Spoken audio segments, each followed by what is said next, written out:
bah, c'est parti. On va se faire une masterclass de gynéco. Hop, où bah, le but c'est que on va passer en revue la plupart des items de la R2C. Euh, c'est assez vaste en gynéco, il y a pas mal de trucs et des trucs qui tombent régulièrement parce que le collège de gynéco est quand même plutôt actif. Donc, il fait beaucoup de recommandations régulièrement et il fait pas mal de sujets qui sont tombés traditionnellement à l'ECN, à l'ECNI et probablement à la R2C. Donc, tout d'abord, avant de commencer, ce qui est important, c'est de comprendre le cycle varien chez la femme, parce que ça va nous impacter pour comprendre les troubles du cycle, pour comprendre la contraception, pour comprendre la ménopause, pour comprendre plein de choses. Donc, c'est important d'avoir cette notion. À partir de la puberté jusqu'à la ménopause, la femme va avoir des cycles variens. Elle va avoir 12 cycles par an, pendant 40 ans, ça veut dire 480 cycles, 500 cycles. Elle va avoir 500 fois ses règles, elle va avoir à peu près 500 ovulations. Bon, tous les cycles ne vont pas être parfaits, de temps en temps, il peut y avoir des ratés, surtout au début, surtout à la fin, mais parfois aussi au milieu. Chaque cycle, ça se décompose comme ça. Le cerveau va donner un ordre de croissance au follicule avec la FSH, la follicule stimulating hormone. Donc, c'est assez subtil, mais on a une petite montée de la FSH. Et cette montée de la FSH qu'on voit apparaître dès ici, boum, va faire grandir des follicules qui sont sélectionnables, ce qu'on appelle les follicules anthro. C'est ceux qui sont visibles à l'échographie et le follicule va grandir. Il mesure 2 à 9 mm en début de cycle et il va aller jusqu'à mesurer 18-20 mm quand il est mature en phase préovulatoire.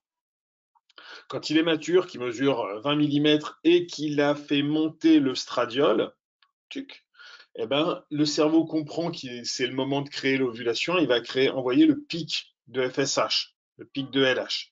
Donc il y a ce double pic qui va en fait entraîner la sortie de l'ovule. Donc théoriquement, c'est 36 heures après le pic, il y a l'ovule qui sort.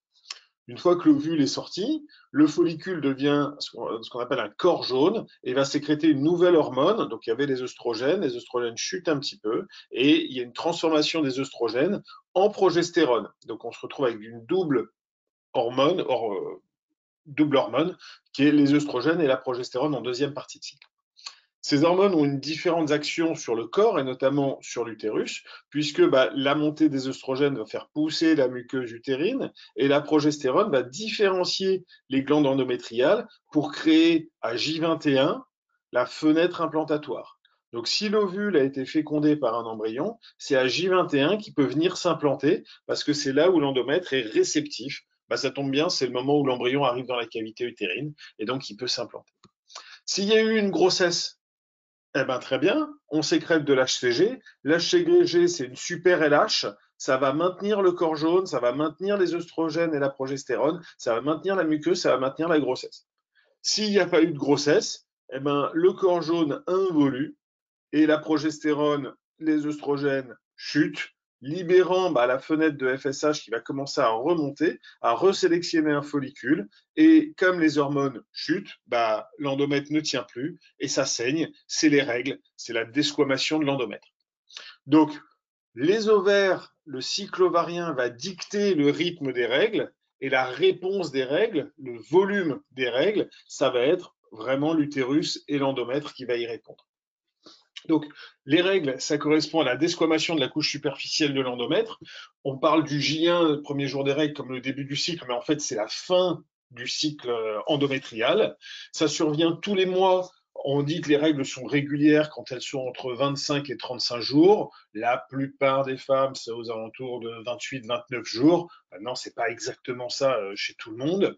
La durée moyenne des règles, on va dire que c'est 5 jours, entre 3 et 7 jours. Le volume, c'est 80 millilitres sur l'ensemble. Alors, c'est généralement peu à J1, plus abondant à J2, J3, moins abondant à J4, J5.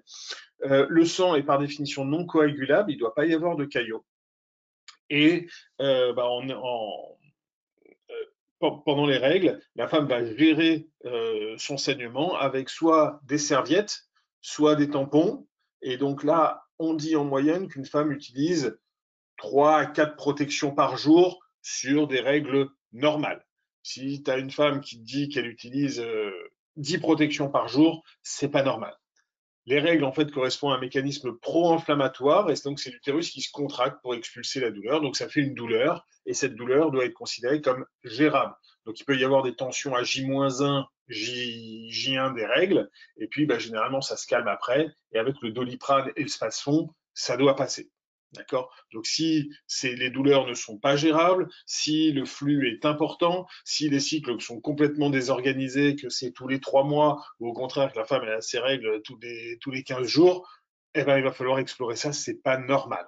D'accord? Donc pour qualifier des règles, 3 éléments, la régularité, en moyenne 28 jours, la durée, entre 3 et 7 jours, en moyenne 5, et le volume, qu'on va demander d'estimer à la patiente avec 3 à 4 protections par jour en moyenne. Donc, les problèmes sur la régularité des cycles, l'aménorrhée, c'est quand il n'y a pas de règles, la spanioménorrhée, c'est quand il y a peu de règles dans l'année, l'oligoménorrhée, c'est quand il y a peu de volume de règles, quand il y a une polyménorrhée, c'est que les règles sont trop abondantes, et donc on va différencier les ménorrhagies, qui est vraiment un problème global sur les règles, c'est l'augmentation du volume et de la durée des règles, et les métrorragies, c'est des pertes en dehors des règles dans le cycle. D'accord? Donc, parfois, pour s'y retrouver, c'est compliqué. Les patientes ne sont pas claires dans leur explication. Donc, c'est bien, c'est de leur donner le score de IGAM, où en fait, elles ont des protections et elles vont marquer combien de protections et comment la protection a été souillée durant le cycle. Ça permet d'avoir vraiment une visibilité et d'essayer de comprendre. L'exploration des troubles des règles, ça va être principalement avec l'échographie. Donc l'échographie, aujourd'hui, c'est vraiment l'examen qui complète l'examen clinique en gynéco. On fait ça tout de suite. Ça apporte même plus d'informations que l'examen clinique. Donc, en première intention, l'échographie qui va rechercher des pathologies dans l'utérus, dans l'endomètre. Et en deuxième intention, s'il y a besoin, on fait une hystéroscopie. On pourra faire une pipelle de cornier chez les femmes de plus de 45 ans si on redoute un cancer de l'endomètre, mais c'est quand même pas le plus fréquent. Chez l'adolescente, donc éliminer une cause organique, donc faire l'échographie, qu'on limitera en suspubien si elle n'a pas encore eu de rapport sexuel. Et puis après, le bilan des coagulopathies, donc le bilan avec l'ANUM, TP, TCA, c'est un moyen de découvrir des maladies de Villebrand, par exemple. Et puis en prise en charge, une pilule pour normaliser le cycle, mais en fait ça ne fait que cacher la problématique, traitement symptomatique, et s'il y a une anémie, on corrige.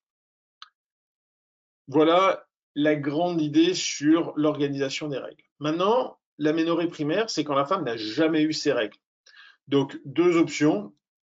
Est-ce qu'elle a un développement pubertaire normal ou pas? Est-ce qu'elle a eu une imprégnation en oestrogène ou pas? Si elle a un développement pubertaire normal, c'est qu'elle a ou qu'elle a eu une imprégnation en oestrogène.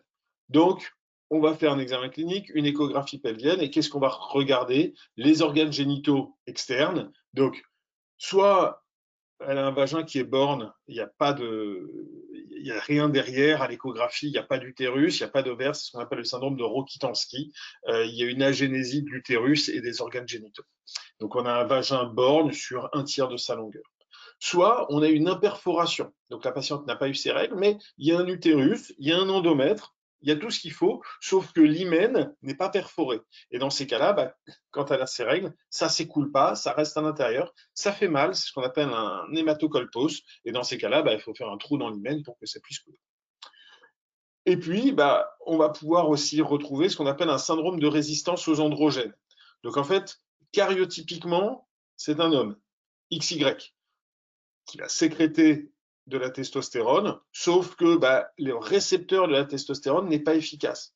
Donc en fait, à l'étape de fœtus, quand les testicules, on appelle le testicule féminisant, s'est mis en route à sécréter de la testo, la testo n'a pas été entendue par les tissus, et donc on s'est retrouvé avec un phénotype fille, mais avec des gonades qui sont de type testiculaire. Et donc là, il y a une prise en charge et il va falloir retirer ces gonades parce que elles ont un risque potentiel de devenir un cancer. Et puis parfois, on retrouve des étiologies des aménorrhées secondaires très très très sévères parce que en fait on a par exemple un syndrome des ovaires polykystiques qui est tellement bloqué que la femme n'a jamais eu ses règles. S'il n'y a pas du tout d'imprégnation, s'il n'y a pas du tout d'imprégnation hormonale, donc il n'y a pas de développement pubertaire, il n'y a pas de poussée mammaire, il n'y a pas de pilosité. Dans ces cas-là, bien sûr, il faut regarder la FSH et l'œstradiol, savoir si on a un problème hypothalamique ou si on a un problème de réponse ovarienne, et éventuellement faire un cariotype. S'il y a une FSH qui est basse, donc ça veut dire que le cerveau ne sécrète pas et que l'œstradiol, par définition, il n'y en a pas. Le problème, il est cérébral. Donc, il faut faire une IRM cérébrale. Ça peut être une tumeur hypothalamique. Ça peut être un syndrome de Kallmann de Morsier qui va donner un hypogonadisme hypogonadotrope d'origine centrale. Donc, le cerveau n'a le syndrome de Kallmann, je crois que j'en parle juste après, ouais, c'est ça. C'est une anomalie de migration des motoneurones à GNRH.